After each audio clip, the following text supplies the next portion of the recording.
All right, welcome back to the Beast Gang podcast. And today we're going to be talking about Jupiter's Legacy, not Jupiter Ascending.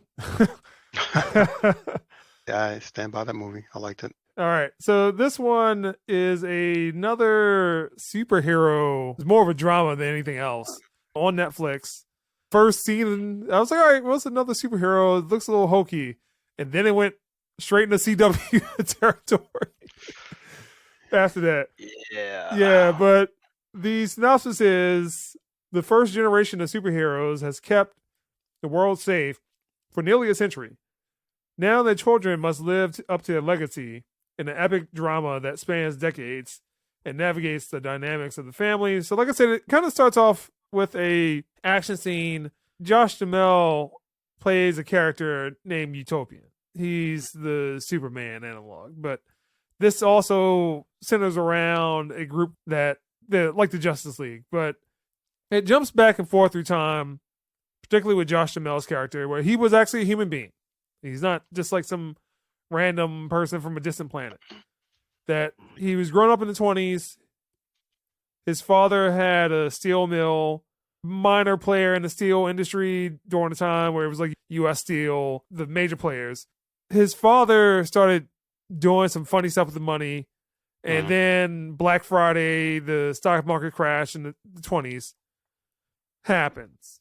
So his brother, who was played by Ben Daniels, Josh Duhamel is like the younger son, kind of cocky, and Ben Daniels is the person that he's more reserved, more focused on the business side. And then their father commits suicide based off of what happened. But then in the midst of that suicide, Josh Duhamel starts seeing visions. And then it turns into jumping back and forth between Josh Duhamel already having the Utopian's powers and then all the family drama.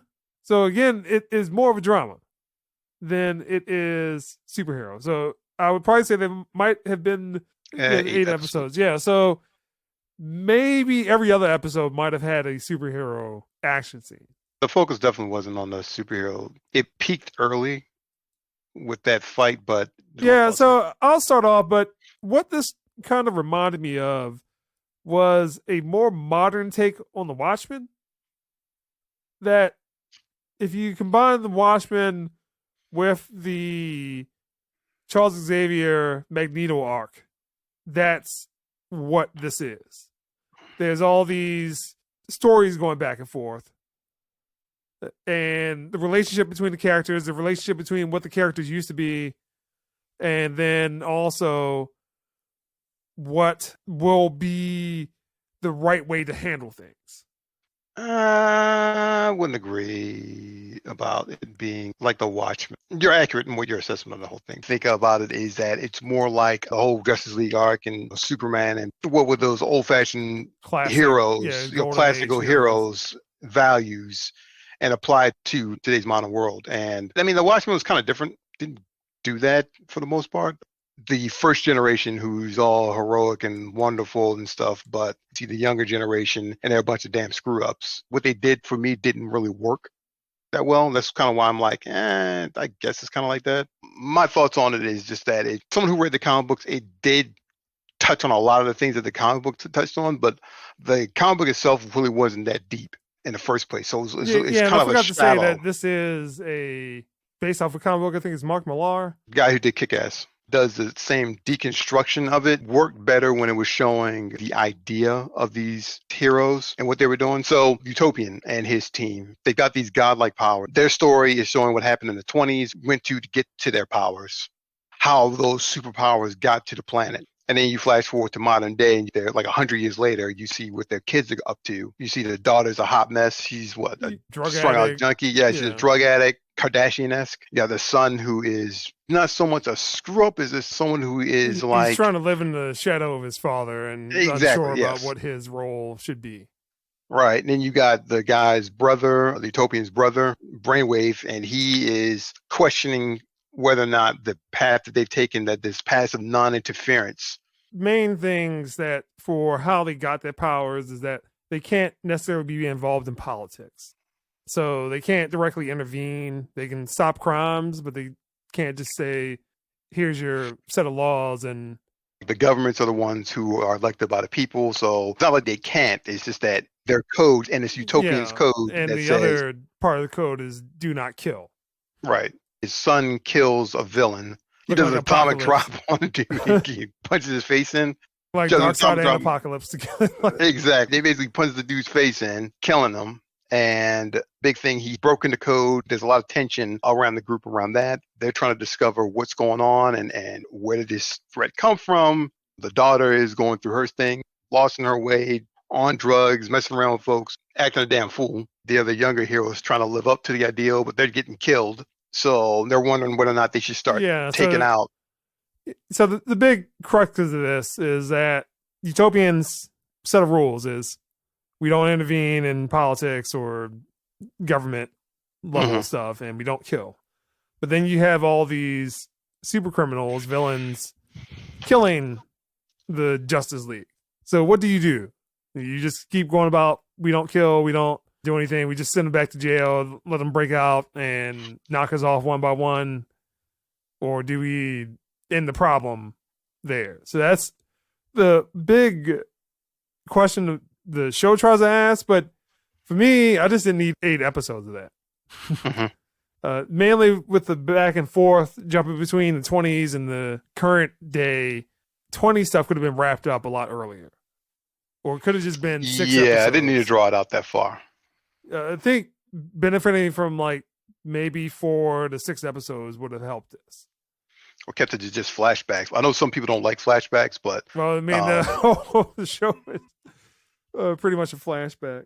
by flashback, I mean they don't devote 30 minutes of a 45-minute episode to that whole flashback. It's basically you give us 5 minutes of a scene where how they got to the island, going through some of the trials and stuff like that. And they could have stretched those scenes out across the course of the 8 episodes and kept the focus on the modern day storytelling of what was happening. I agree with you. I think it split too much of his focus on between what happened in the past and then what was going on then.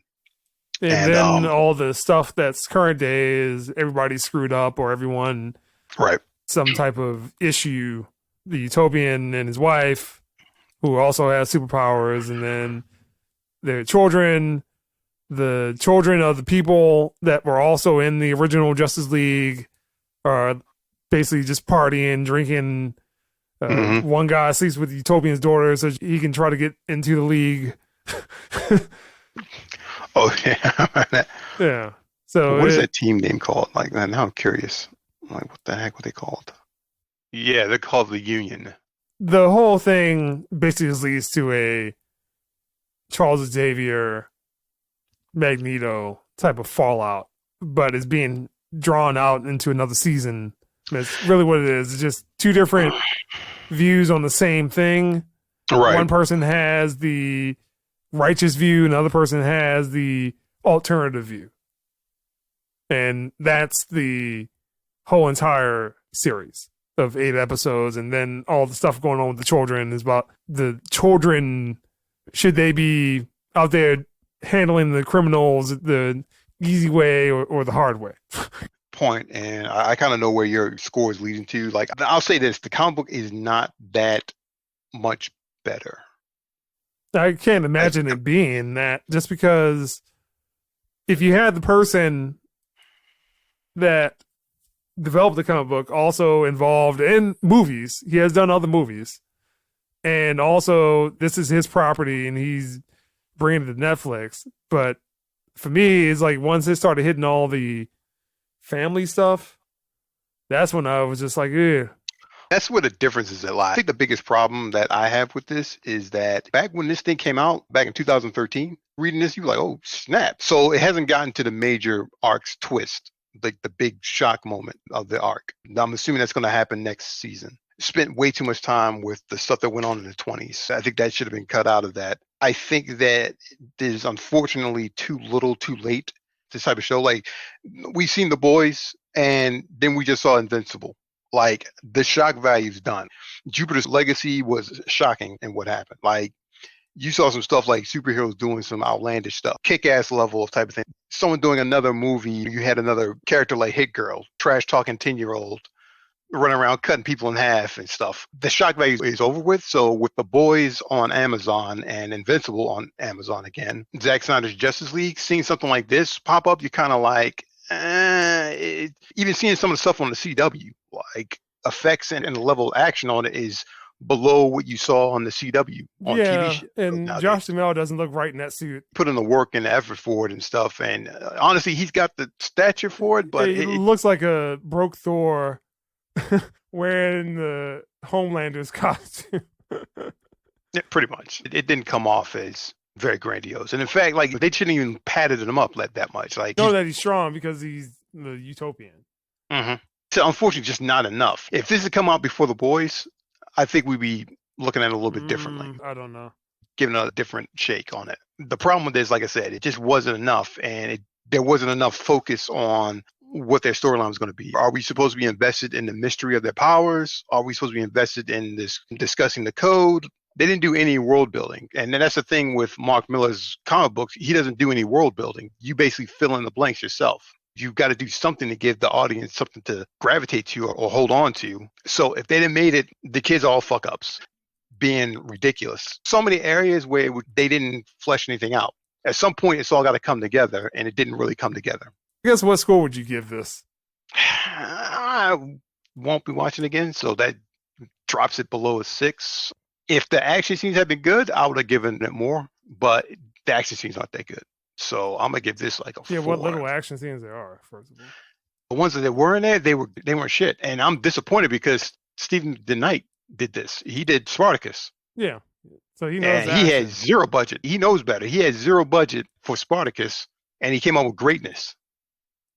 4 seasons of concise, tightly told storytelling greatness. Even having their lead actor die in the middle of the show. And had to do a prequel just to... And yeah. Exactly. I mean, he knows how to craft the show and stuff like that. This was all over the place. And like I said, I'm just a little disappointed that he didn't tighten it up a little bit. And he's got to do something because I'm not alone in my feeling that this is disappointing. Next season should pick up, kind of get it moving with their big shocking event. If you're looking for something to watch, I would wait till the second season comes out. I'll give this a 4 also. I think for this, it might be easier just to watch a YouTube video that gives a synopsis, of season 1, and then just pick up season 2, see if it gets interesting. Did a significant arc, the Magneto Charles Xavier arc. So is there going to be fallout from that? Is there going to be some more manipulation? But I just didn't need 8 episodes of where we got to with this. Yeah, I mean, definitely didn't need that. And plus all the issues with the children, and I mean, certain episodes just kind of took over with their issues. Haven't seen better stuff recently, particularly Invincible. I mean, which also kind of delves into more family issues. Yeah, it handled that very well. And that it did the world building extremely well. I watched 5 episodes of Superman and Lois. Perfect. You got Superman, and he's got 2 kids who are getting into trouble and starting to live up to what he does and everything. That show was phenomenal. That's the best part of that show is the family dynamic. Superman trying to raise 2 kids. On paper, it sounds like it would be awesome if it was done correctly. And that's done correctly. And then I see this, and you're like, a Superman character, he's married to Wonder Woman, their 2 kids are fucked up. Like, on paper, it sounds like, oh shit, I want to check out what's happening. And then you look at the kids, and you're like, Jesus Christ. The son is boring as fuck. Yeah, they really don't do too much for him. He gets something significant in the comic books. They're trying to hold off on that as long as possible. You know, it's like a Walking Dead Negan moment. They're trying to drag it out as much as possible, and they don't need to drag it out. Like, you can wrap this thing up in 3 seasons. You don't need to have it for like 5, 10 seasons or whatever. If this lasts, I think 2 seasons of it is probably enough. Yeah. And considering Netflix's level of shows, kind of gets lost in next month they have 4 or 5 different TV shows, a whole bunch of different movies, and nobody's really looking for this. I mean, it's not like it's The Crown. It's not like it's House of Cards. It is a below average drama that involves superheroes. It's not dramatizing the areas that need to be dramatized. There is a market for that. I mean, the CW shows for the most part, they're not top tier television, but they're consistent in their number. And the formula is simple. You got to have good action, semi-decent special effects that backs up the action, entertaining, for the most part, characters and storylines for the most part. And it doesn't have to be deep, methodical, and in-depth and whatever. It's just got to have those beats for people to enjoy, to sit there and enjoy. In this case, I think it's one part, it takes itself way too seriously. And another part is that they're focusing on the wrong thing. One guy who goes nuts and decides to go to this mysterious island and then trying to uncover that's a storyline in and of itself. Fine, then you should have focused on that. If you want to focus on where those kids are, like, focus on that. You don't muddle the whole damn thing up. It's not focused enough. That's in the end game. The action wasn't good enough, and the special effects were terrible. It looked cheap and dated, and it's just like, yikes. And like, it looks like Netflix probably didn't have a lot of faith in the show. So I mean, think if you look at The Boys, and I mean, obviously The Boys has to span all those special effects, VFX, over the same amount of episodes.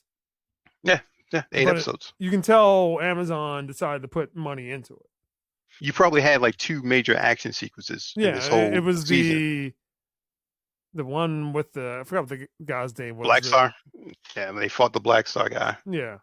Last fight scene when they fought him again. Yeah. That, to the point, was unnecessary. Yeah. Like, you had one massive fight scene and you had a bunch of smaller ones or some blurbs and showing their powers and stuff. It didn't need to be that expensive. But I am a fan of the showrunner. I will watch next season because it's Stephen DeKnight. Spartacus is my go-to thing. I'm going to rewatch the entire series, season 1 to season 4, and I will enjoy it immensely. So you have a lot of people behind it. I mean, again, Stephen DeKnight also was a producer on Daredevil. Yeah. I mean, he's got to know this. I think he also did Smallville at some point. Yes, did Smallville. Worked on Angel. Yeah, he was a showrunner on Daredevil. So he's got the chops to do this. He lost focus. Unfortunately, he wrote Pacific Rim Uprising. I won't hate him forever for that, but, you know. That's Beast Game Podcast. Yeah, there's not too much to say about it.